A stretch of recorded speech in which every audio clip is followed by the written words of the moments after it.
جن کو دکھانے کے لیے تو عمل کرتا تھا ان سے جا کر اجر لے، میرے لیے تو نہیں کر رہا تھا۔ تو نیت میں اگر خالص ہے تو اجر کیا ملتا ہے اب اندازہ لگائیے۔ نیت میں نے تو پہلے عرض کیا تھا وہ تو ہے، لیکن جو ابھی بتا رہا ہوں کہ پہلی رمضان میں نیت کی پورے رمضان کے روزے رکھوں گا خلوص سے، ایک ہی روزے کے اندر دنیا سے چل بسا، سارے مہینے کے روزے خدا اس نیت کی بنا پر ثواب عطا کر دیتا، اتنی اس کی منزل ہے۔ اور پھر یہ کہ اگر کوئی مومن جو ہے جس کے پاس جذبہ ہے خرچ کرنے کا، جی کہ نیک کاموں پر تھوڑا خرچ زیادہ نہیں، تو اب وہ جو زیادہ خرچ کرتا ہے یہ اپنی نیت کی بنا پر جتنا اس کا جذبہ اسی لحاظ سے زیادہ ثواب اس کو بھی ملے گا، یہ نہیں کسی منزل تک نہیں رہتا، قدرت نیت کو دیکھتی ہے۔ تو اب یہ جو جہاں صورت ہے، پیغمبر اکرم جنگ تبوک سے غارم واپس آ رہے تھے، واپس آتے ہوئے کچھ لوگ ایسے مخلص صحابی تھے، مومنین تھے، جو مدینے میں معذور تھے، بوڑھے تھے یا کچھ ایسی بیماریاں تھی، وہ شوق تھا، جذبہ تھا کہ رسول کے ساتھ ہم جاتے، اور کوئی سواری نہیں ہو سکی کس طریقے سے، جو مجبور تھے رہ گئے تھے لیکن تڑپ رہے تھے۔ تو اب ایک صحابی نے پوچھا رسول سے، یہ متفقہ واقعات ہیں کہ یا رسول اللہ، یہ جو لوگ رہ گئے ہیں مدینے میں اور ان کا جذبہ یہی تھا، یہی جذبہ تھا، تو وہ ہمارے ساتھ جو ہے نہیں آ سکے، تو ان کے متعلق آپ کیا، ان کا کیا اجر ہے؟ فرمایا اس راستے میں جتنی زحمتیں ہم نے برداشت کی، کو جو پستی اور بلندی ہم نے عبور کی ہے، ہر منزل پر وہ ہمارے ساتھ شریک تھے، اپنی نیت کی بنا پر وہ ہمارے ساتھ شریک تھے، ہر منزل پستیوں بلندیوں کو زحمتوں کو اٹھانے میں۔ اور پھر یہی نہیں، پھر فرمایا تا قیامت جو یہ جذبہ رکھنے والے لوگ ایماندار ہوں گے، یہ جذبہ جن کا ہوگا وہ بھی ہمارے ساتھ شریک تھے، وہ بھی ہمارے ساتھ شریک ہے۔ تو خدا کتنی آسانی سے اتنا اجر و ثواب دینا چاہتا ہے، اور ہم پھر بھی اس اجر و ثواب سے جو محروم ہو جائیں، تو اندازہ رہے تو ہمیں تو خدا اجر و ثواب عطا کرتا ہے۔ ایک جملہ کہہ کے کہ گفتگو آخری منتر پہنچاتا ہوں کہ ہمیں تو وہ نیت کو دیکھ کر اجر و ثواب عطا کرتا ہے۔ آل محمد جو نیت کرتے، خدا ان کی نیت کو قرآن کی آیت بنا دیتا ہے۔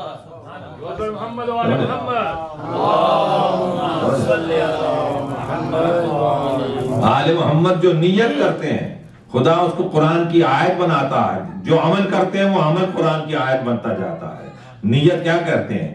نیت یہ تھی، زبان سے نہیں کہا تھا، زبان سے نہیں کہا تھا۔ جب 3 دن خیرات دی تھی تو خیرات کرتی ہوں نہیں کہا تھا کہ میں مسکین کو دے رہے، ہم دے رہے ہیں، غریب کو دے رہے ہیں، یتیم، یہ زبان سے نہیں کہا تھا۔ اور یہ نہیں کہا تھا ہم تمہیں کھلا رہے ہیں اللہ کے لیے، یہ زبان سے الفاظ نہیں نکلے تھے، یہ دل میں نیت تھی کہ ہم خدا کی محبت میں کھلا رہے ہیں، یہ نیت تھی، اور یہ نیت آیت بن گئی، انما نطعمکم لوجہ اللہ لا نرید منکم جزاء ولا شکورا، ہم اللہ کی محبت میں تمہیں کھلا رہے ہیں، کوئی اجر بھی نہیں چاہتے ہیں، کوئی بدلہ بھی نہیں چاہتے ہیں۔ یہ نیت تھی، اور نیت قرآن کی آیت بن گئی۔ تو آل محمد کی منزل ہے، تو اس لحاظ سے یاد رکھیے کہ یہ رمضان کے سلسلے میں جب ہم اعمال کرتے ہیں تو اعمال کرتے ہوئے ہر منزل پر یہ ذہن میں تصور سے احساس رہے کہ نیت خالص ہو، اور اگر نیت میں خود فطور پیدا ہوا ہے، ارأیت الذی یکذب بالدین، کیا تو نے دیکھا ہے اس شخص کو جو دین کی جزا کو جھٹلاتا ہے؟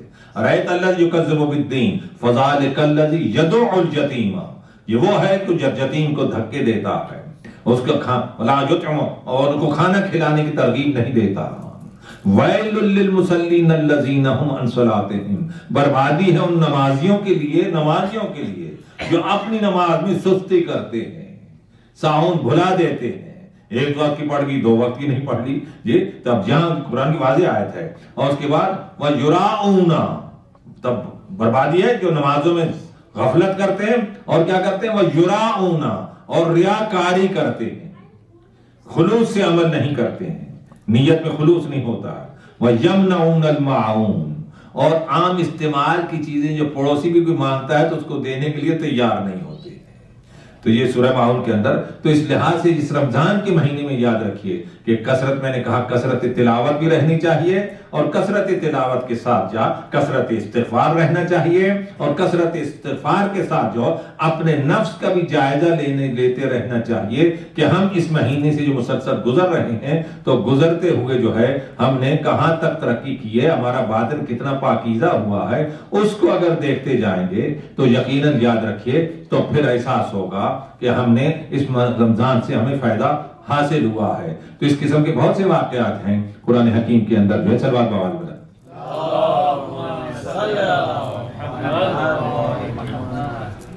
حضرت موسیٰ جا رہے ہیں، ایک شخص بڑا رو کی دعا کر رہا ہے جی، رو کی دعا کر رہا ہے.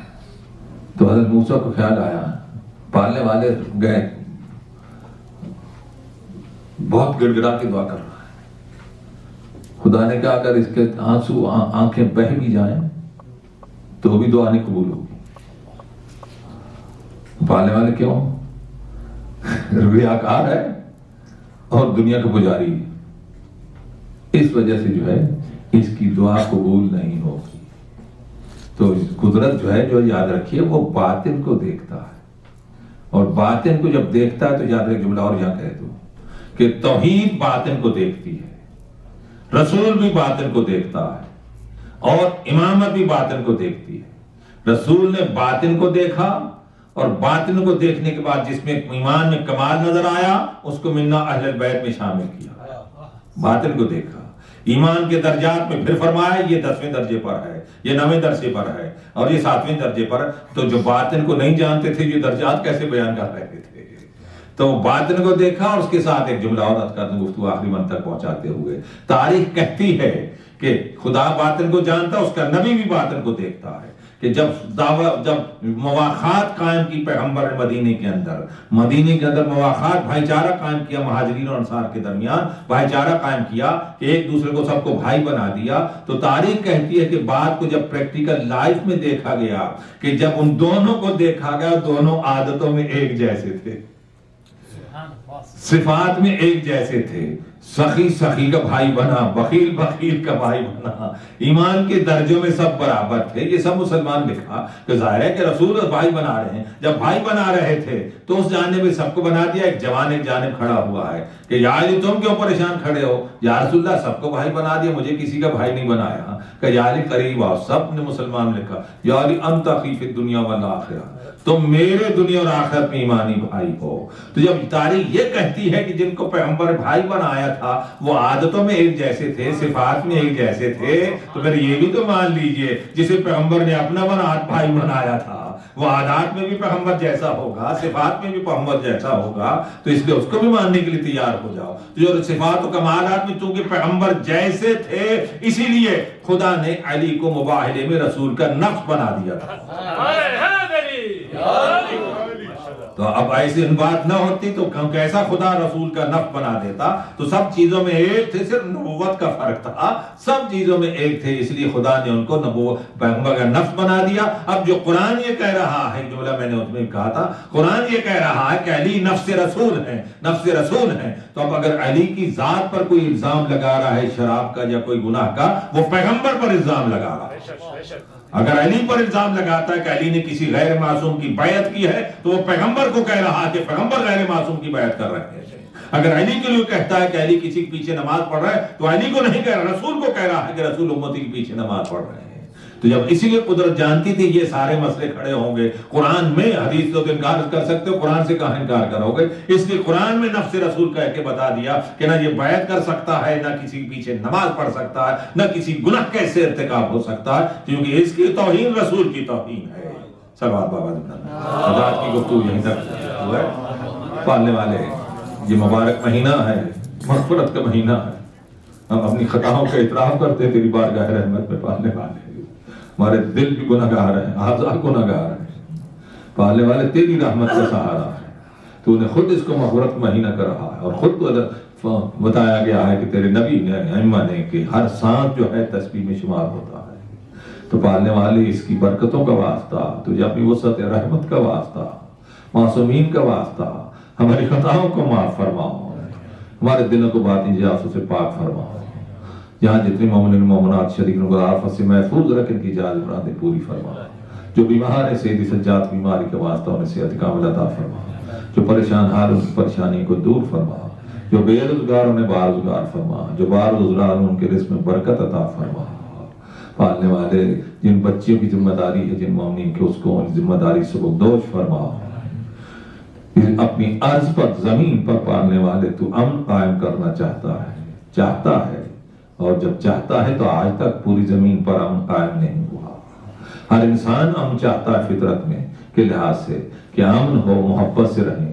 تو تو اس امن اور محبت کے نظام کو نافذ کرنے کے جسے تو نے پردہ غیبت میں بٹھا رکھا ہے اس کو جلدی ظاہر فرما، اور ہمیں ان کی زیارت اور ان کے ساتھ شریک ہونے کی، غلامی میں شریک ہونے کے شرف عطا فرما، تعجیل فرما حضور، ہماری اس قلی کی بات قبول شرف عطا فرما۔ ارواح مومن کی سورہ فاتحہ پڑھ، بسم اللہ الرحمن الرحیم۔